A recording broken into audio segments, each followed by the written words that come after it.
Assalamualaikum warahmatullahi wabarakatuh.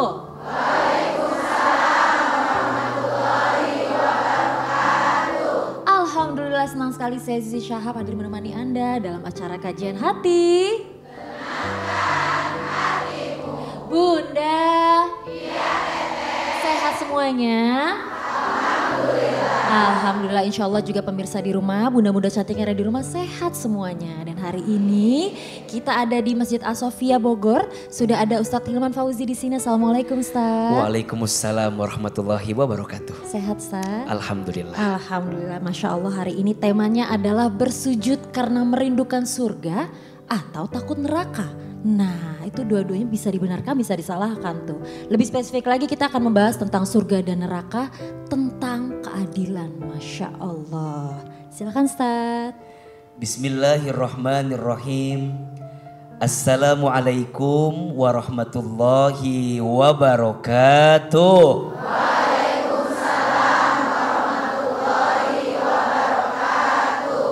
Bunda.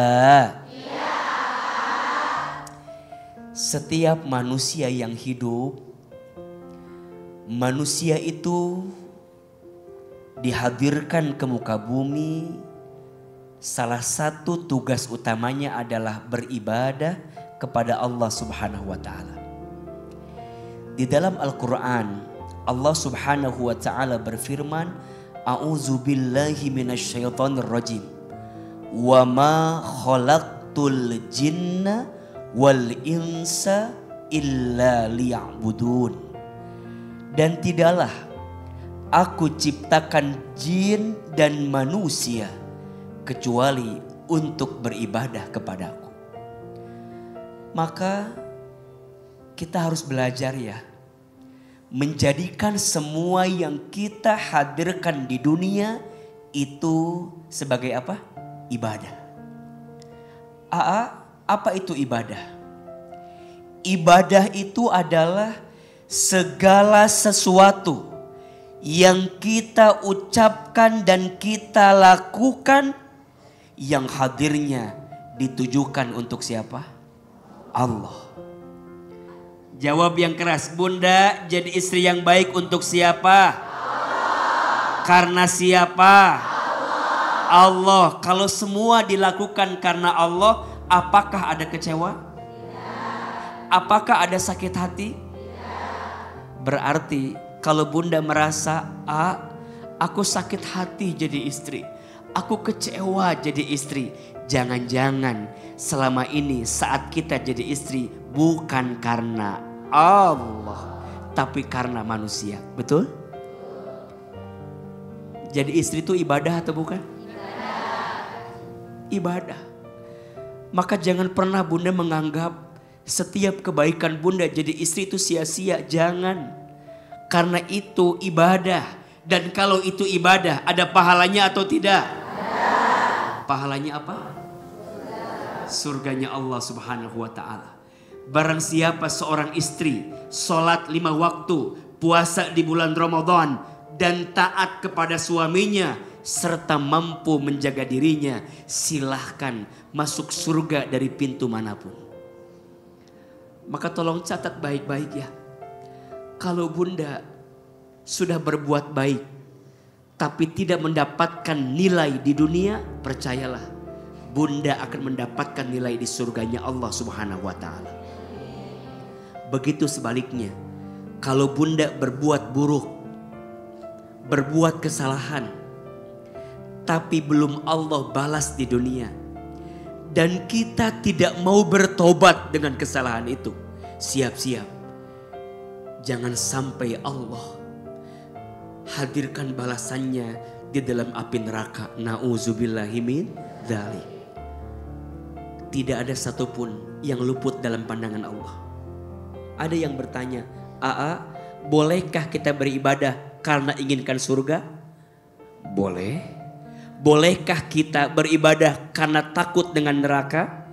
Boleh. Tapi alangkah baiknya kalau kita beribadah sudah tak lagi mikir surga, sudah tak lagi mikir neraka. Yang kita pikirkan hanyalah siapa? Allah Subhanahu wa ta'ala. Betul? Kalau kita bisa memahami itu, kita akan bisa lebih nikmat dalam beribadah. Bukan karena surga dan nerakanya, tapi kita tahu apa yang Allah hadirkan pasti mendatangkan kebaikan.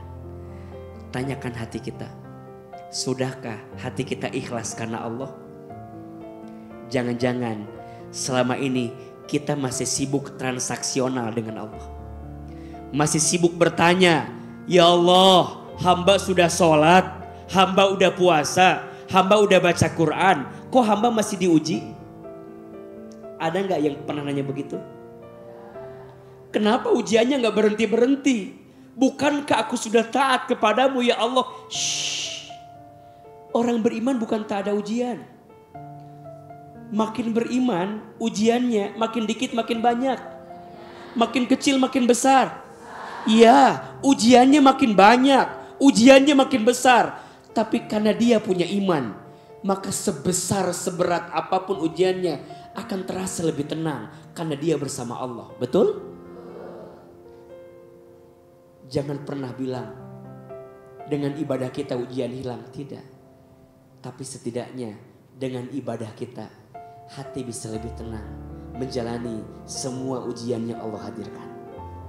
Mudah-mudahan semua yang hadir kelak Allah masukkan ke dalam surganya. Amin ya Rabbal Alamin. Dan mudah-mudahan kita bisa mendapatkan surga sebelum surga yang sebenarnya. Amin ya Rabbal Alamin. Ada satu doa. Doa ini agar kita semua mendapatkan surganya Allah. Amin. Dan agar doa ini kita dihindarkan, dijauhkan, dilindungi dari siksa api nerakanya. Kita baca doanya, AA satu kali, Bunda, jamaah, pemirsa Trans TV satu kali. Bismillahirrahmanirrahim. Allahumma inna nas'aluka ridhaka wal jannah wa na'udzubika min sakhatika wan nar.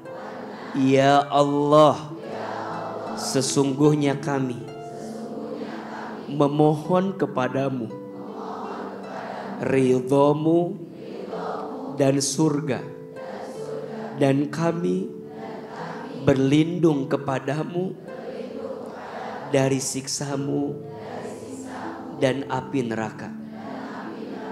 Amin.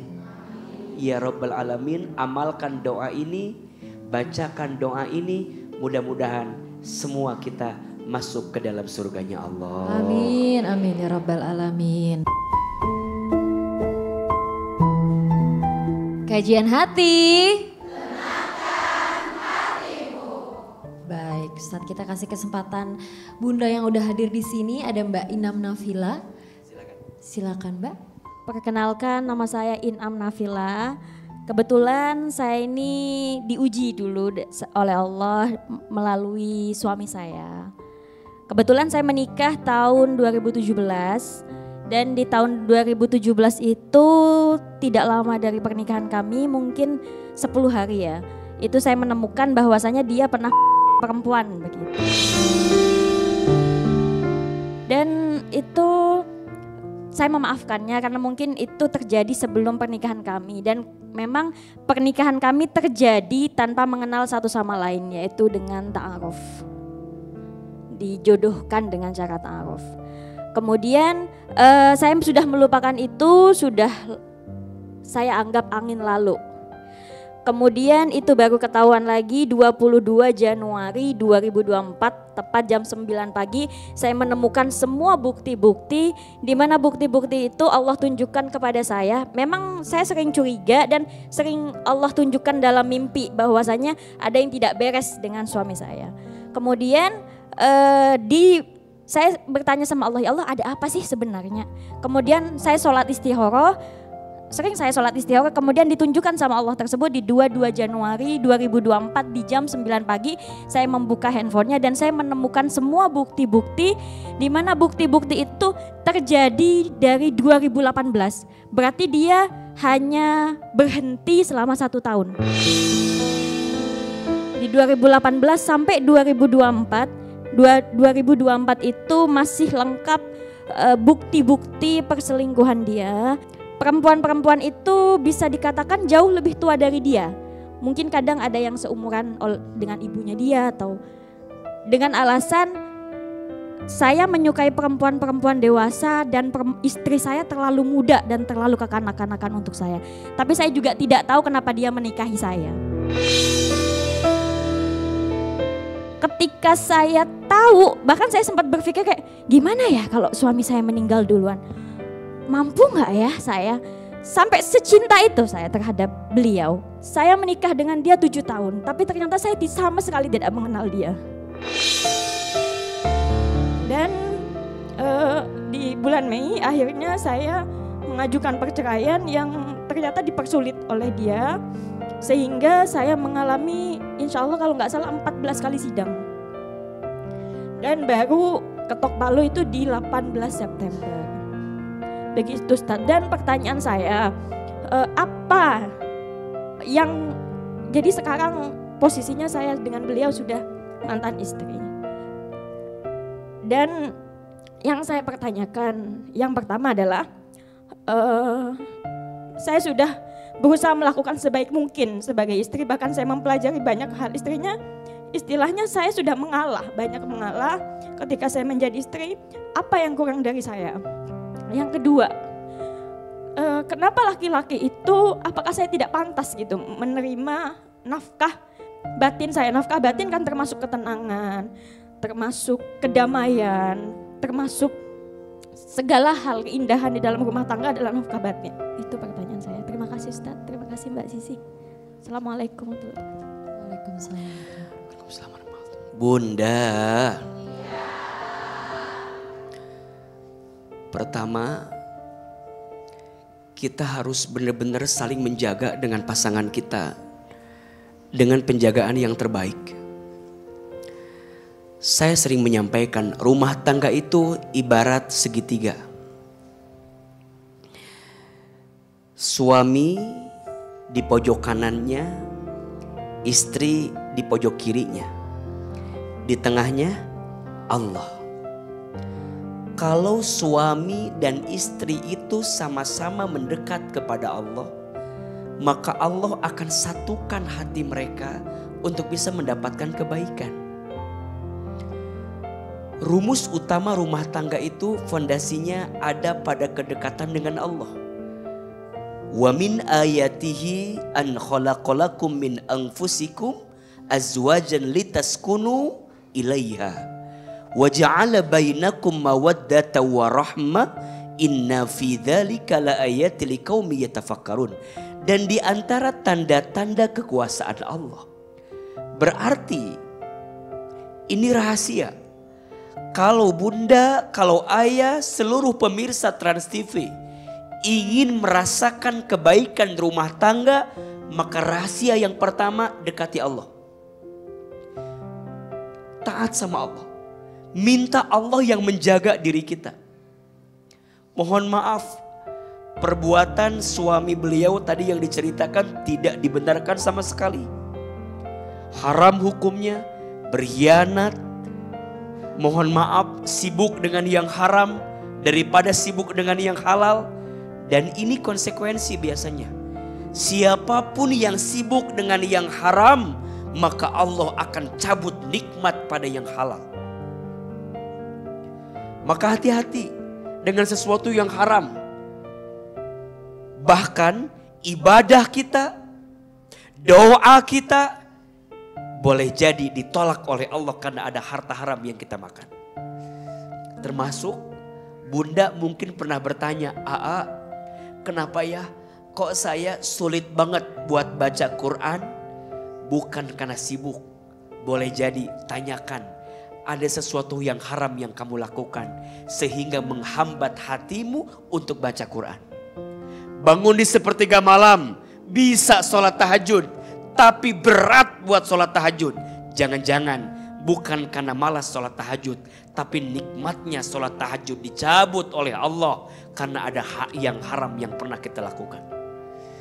Maka hati-hati dengan perbuatan kita. terutama perbuatan kepada pasangan. Siapa suami yang paling baik? Yang paling sayang sama keluarganya, yang paling sayang sama istrinya. Siapa istri yang paling baik? Istri yang ketika dipandang menyenangkan hati suami, istri yang ketika diperintah taat sama suami, istri yang ketika ditinggal mampu menjaga diri dan keluarga suami, dan yang keempat, istri yang ketika diberi tidak pernah mengeluh dengan pemberian suami. Maka zolim sekali kalau ada suami yang tidak bertanggung jawab. Zolim kalau ada suami yang tidak memberikan nafkah lahir dan batin kepada istrinya. Karena ingat, itu adalah kewajiban bagimu. Ar-rijalu qawwamuna 'alan nisa. Laki-laki itu pemimpin bagi perempuan. Maka sering AA bilang, kalau istri punya salah sama suami, urusannya sama Allah, dosa namanya. Tapi kalau suami berbuat salah kepada istri, zolim namanya. Dua urusannya, satu sama Allah, dua sama manusia, sama istri. Kalau ditarik ke belakang, kenapa bisa begitu? Jangan-jangan ada hubunganmu dengan Allah yang tidak baik-baik saja. Selama ini engkau sibuk mendandani dirimu agar terlihat baik di hadapan manusia, tapi lupa memperbaiki hubunganmu dengan Allah, sehingga apa yang kamu dapatkan itu membuatmu terjatuh pada lubang yang mengantarkan kepada keburukan. Mbak Inam, sabar, kuat. Semoga Allah mengganti dengan yang lebih baik. Orang yang selama ini hidup sama aku selama 7 tahun, ternyata sama sekali aku nggak kenal sama dia gitu. Ternyata dia selama ini pakai topeng sama aku. Dia sekarang kayak memang berusaha lost kontak dengan saya. Memang lost kontak dengan saya, jadi saya sebenarnya ingin tidak usahlah seperti itu. Kita pernah hidup bersama, tetaplah menjalin komunikasi yang baik sebagai silaturahmi yang baik. Ya memang Ustadz dari awal sudah bilang bahwasannya kita salah kalau kita terlalu mengharapkan manusia dan mengagung-agungkan manusia terlebih, itu memang sangat salah besar, dan itu yang saya lakukan sebelumnya.